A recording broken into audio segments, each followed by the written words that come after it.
I'm Connor Nixon. I'm a planetary scientist at NASA's Goddard Space Flight Center. I study the atmospheric composition of the other planets. Titan is Saturn's largest moon. It's actually the second largest moon in the solar system. And it's the only moon in the solar system that has a large and substantial atmosphere.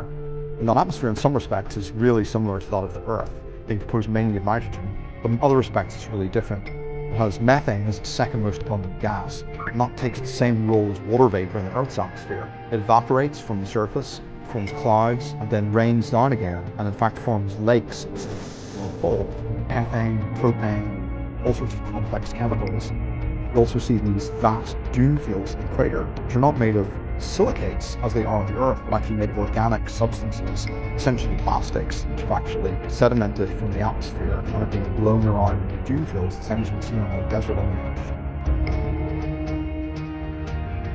Back in 1980, Voyager 1 flew by Titan, the first close encounter with that moon, discovered many new chemical species in the atmosphere. And a lot of these are what we call hydrocarbons, composed of two types of atoms, carbon and hydrogen. These are derived from methane. After methane is broken apart by sunlight, it forms into longer and longer chain molecules. So you can add first two carbons together and make a family of molecules. And you can also form three carbons together and form a heavier family of molecules.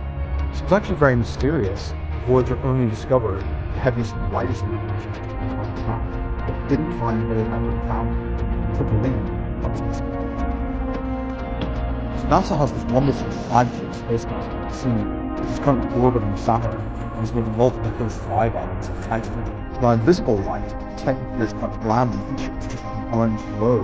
Cassini has to go through that range. Helps it reflect space between the atmosphere and split it apart into its different frequencies. And this forms a characteristic pattern peaks, which gives the characteristic signatures of different molecules. And through this we can detect which molecules are not. These all molecules through this we can. But we're also able to look for new molecules.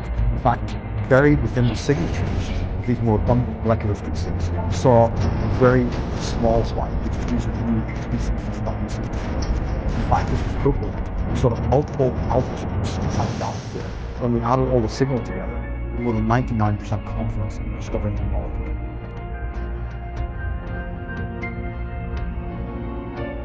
So this object I have right here, this is polypropylene. This is a plastic we use on the Earth and everyday household objects, which is this plastic tub here. And if you turn it over on the bottom, you find a symbol, number 5, that says PP, polypropylene. It's the propylene that we find on Titan, polymerized. That means that the molecules form a new chains, and these chains are tangled together, forms a hard, clear plastic. And these are many household objects.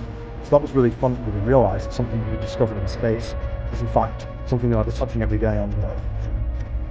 So the discovery of propylene in Titan is really exciting. First of all, it keeps this chemical bond we have been missing in, dating 32 years back to Voyager. But also it shows that there's much more there to discover. Some people think that Titan is similar to pre-bionic Earth, the molecules we form on the basis of life. We didn't know that a little light on Titan was sent back to kill the spacecraft from the instrument and the sensing instruments. Some of the molecules in Titan could be similar to the basis of life on Earth.